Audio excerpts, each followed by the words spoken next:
What's going on, Washington fans? Welcome to Taking Command with Josh Taylor here on the JTFB YouTube channel. And on this episode, I'm starting my position evaluation videos. I'm going to be talking about the offensive line.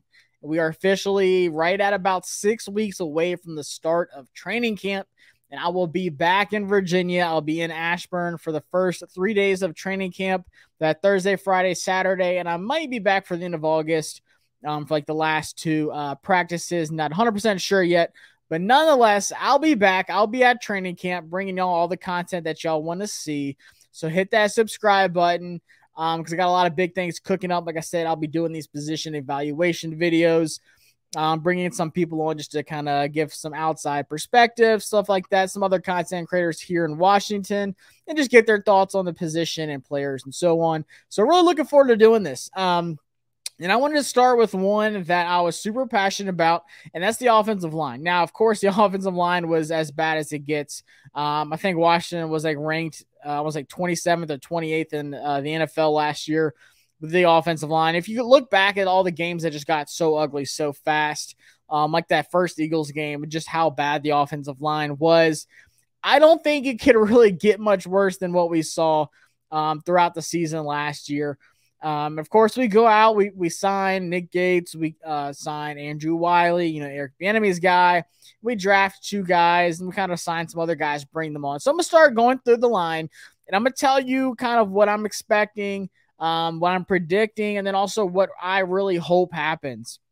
And I think more of like a best case scenario for the offensive line. So, of course, you have at that left tackle spot, say what you want about him, but he is Mr. Reliable. He has not missed a snap in the last 2 seasons for Washington. I want to say he hasn't missed a game in like 3 years or something crazy. And that's Charles Leno, our left tackle. And like I said, a lot of people wanted to draft a left tackle. Like I did too. I'm not going to lie. I really wanted to get like Peter Skronsky or Broderick Jones, something like that. Because you look around the league, there's a lot of really good young left tackles, but a lot of franchise, like long-term left tackles, like a Rashawn Slater kind of tackle. That's what I really want to get, and I think Washington will this next season. I think this will be the last season we have Charles Leno. Hate to say it. I think this will be his last year, though. I think we're going to look at a guy like Olu Fashanu out of Penn State, who's the best left tackle in my opinion. You've got a guy like Joe Alt out of Notre Dame, who's right there with them. You can kind of switch him. But nonetheless, if Sam Howell is the guy, and I think he will be, then Washington will be in a perfect position to get their left tackle of the future. And I think there's a lot to pick from. And, of course, I'm going to be talking about players. That's another thing. On this channel, I'm going to be doing more like NFL stuff, more college stuff, like outside of Washington, more like JTFB, but also like sticking to Washington as well. But nonetheless, I really look at Charles Leno last year. And like I said, say what you want. You either love him or you don't. But in my opinion, when I'm taking a look at it, he had a 71.6 grade last year. The big thing that stands out to me is that pass blocking grade was at 80.9. He was much better pass blocking than he was in the run blocking. And you kind of look at the numbers, you're like, okay, well, he did give up 8 sacks, which was tied for 5th most in the NFL, but only 4 penalties. So it wasn't that bad. It just seems like the bad was really bad and the good was much better than he gets credit for. That's, in my opinion, the best way to say how Charles Leno was last year. Like the bad was memorable. You remember him getting beat. You remember like strip sacks. You remember him giving up the sacks, just these big, ugly plays. But then like the good was actually really good. And it was ugly the rest of the line next to him when you had Andrew Norwell next to him.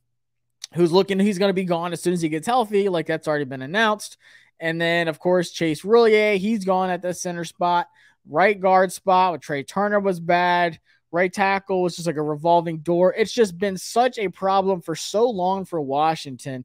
This offensive line issues, whether it's staying healthy, not being able to keep Trent Williams, just so much wrong with this offensive line. So that's what part of me is just dying for this left tackle of the future that we can just hold on to for a long time, and he's just going to dominate guys, and it's coming. It really is. But nonetheless, Charles Leno will be the starting left tackle this season. And say what you want. Like, he was a 7th-round pick back in 2014 with the Bears. He was good with the Bears. He was more like a salary, cap casualty guy, which is what I think he'll be more so next year. He's kind of getting up there in age. Not bad. But still, like, I'm just so ready to have that refreshing left tackle of the future. But nonetheless, like Charles Leno, I think he's one of the leaders on this offensive line. You know, Wylie, he's a vet. And outside of that, there's really not much in the middle there. There's not many vets on this line now. You know, with Chase Roullier gone, Norwell wasn't really like a leader. He was just an NFL vet. He's been around for a little bit. So, like, experience-wise and veteran-wise, like, status, Charles Leno is, like, the guy for us. And I think Wylie's going to be another one of those guys because he was with Eric Bieniemy. So they have that connection. He can kind of, you know, voice the offense. He can be the communicator on the offensive line. But nonetheless, like, Charles Leno has to be a guy that steps up and just leads by example. Is just consistent. He's better with his pass blocking. You know, he's not allowing 8 sacks next year, which would be big. That number's way too high, in my opinion. And then outside of him, you know, we did draft a guy who I love the upside of in a Braden Daniels out of Utah. People see him as like more of a swing tackle, possibly. I think he could start at left guard. I really like him at left guard, but I think he's a great depth piece at tackle. Do I think he's the future left tackle for us? No. I do think he has a better chance of starting at left guard than he does at tackle. And I have some hot takes possibly, but I have some opinions on that left guard and center spot. I'll go ahead and talk about it. In my opinion, that left guard spot right now, Sadiq Charles is getting first team reps. And I don't feel good about that. Like, I hate to say it. You know, he can't stay healthy. We haven't really seen a lot out of Sadiq Charles. But I'm just not confident enough to say, hey, I think we should roll with Sadiq Charles as left guard 1. We just haven't seen enough of it. Draft him in the 4th round back in 2020. He's still super young, 23. He's probably going to be close to 24 when the season starts. And when he plays, it hasn't been good either. He's had a couple plays that I remember, like on run blocking specifically, where I remember him like getting out, swinging out and getting ahead of the blocks and stuff like that. But other than that, you don't know what to expect out of that. I don't like, and you know, I'm not a coach. I trust them, I guess, but I don't feel good with them saying like, yeah, we're going to let Sadiq Charles be the guy at left guard. And they said they're super impressed with Chris Paul too. If you remember Chris Paul, that last game of the season, he started against the Cowboys and he was actually really good. He didn't give up a sack. But still, it's just, you haven't seen enough of him. He was a rookie last year. He's a 7th round draft pick. You don't know what the ceiling is of Chris Paul. So like, yeah, you want to see it, but not at the expense of, let's start him at left guard and roll and, you know, kind of go through the learning pains of the season. I don't feel good about that. So really, I think upside at left guard spot, I think Braden Daniels has the most right now. I think he's the better of the 3 of those guys. But when I take a look at this offensive line, and I go back to what Eric Bieniemy said not too long ago, he said this in a press conference right around practice. But he said, Eric Bieniemy said, I want to put the best 5 guys on the offensive line. I want that combination to be the best 5 guys we could. And in my opinion, that 5 is going to be like this. Charles went out the left tackle spot. The left guard spot's not going to be Sadiq Charles. It's not going to be Chris Paul. It's going to be Nick Gates at left guard. And then what I want to see happen is, and John Keim said he's not there yet, but I think he will be sooner rather than later, Ricky Stromberg starting at that center spot. I had him as my number 3 ranked center in this draft this past year. I was talking to Ken on Twitter. If you go back and look at it, when they brought him in, I said, look, Stromberg's going to be a big-time option for Washington. Washington's going to like him in these middle rounds. Sure enough, we get him in that 3rd round. I think that he has the potential to be the center of the future. You remember Chase Roullier was a late-round draft pick. The ceiling was there. He's one of these gems that we just developed really well and was a good starter. He just couldn't stay healthy. 10 games in 2 seasons. I said it back in January. He was not going to make the team this year. So in my opinion, you have Charles Leno left tackle, Nick Gates at left guard, Ricky Stromberg comes in. He's a starter at that center spot.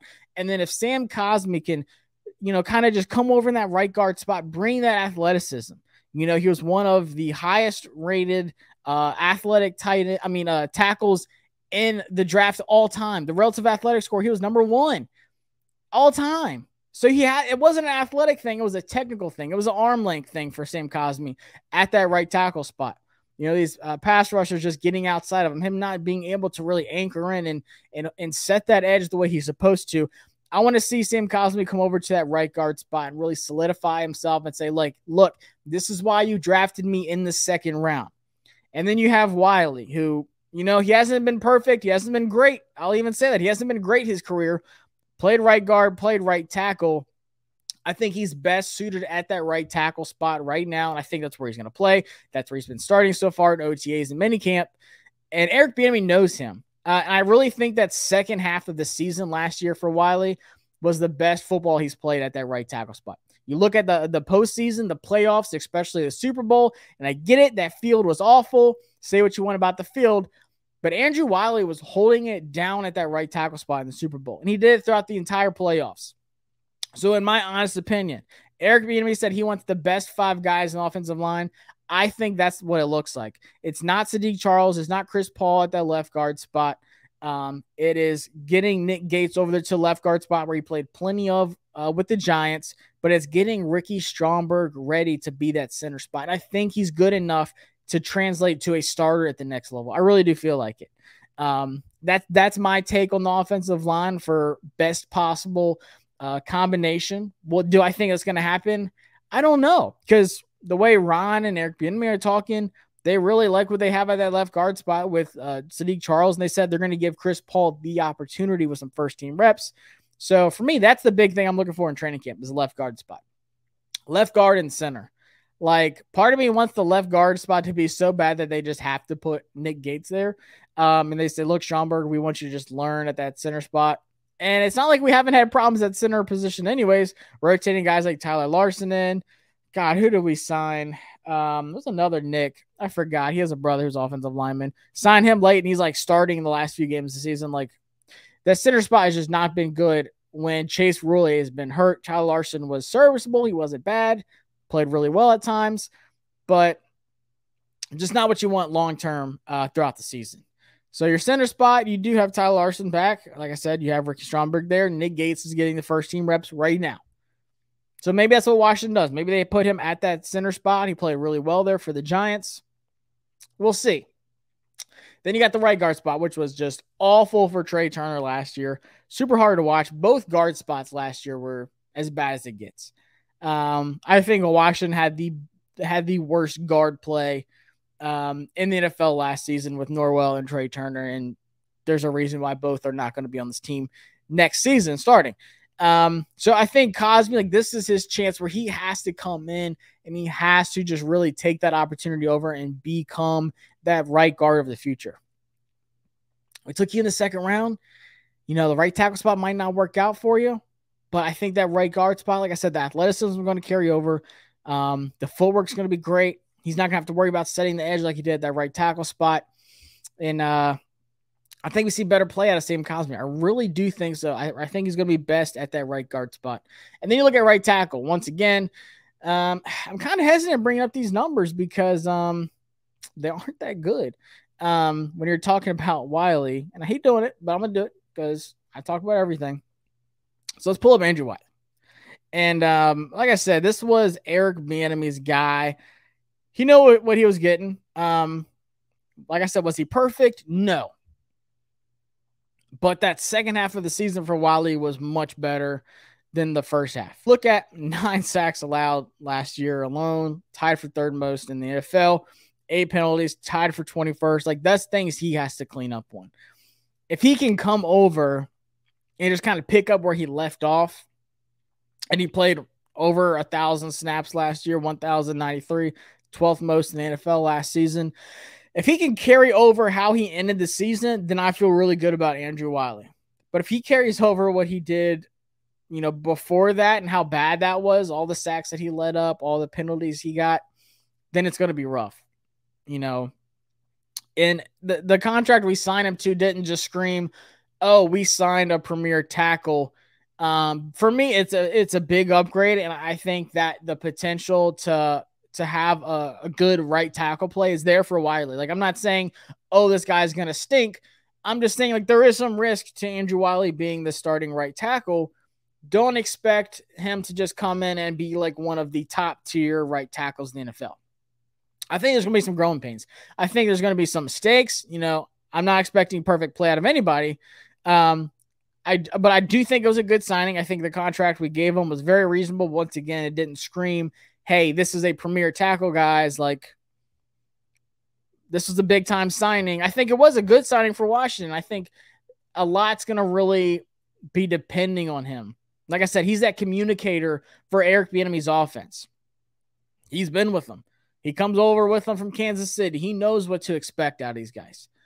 So I think between Charles Leno being the leader, being that veteran guy that people like radiate around, he's an awesome guy. He's awesome on the field.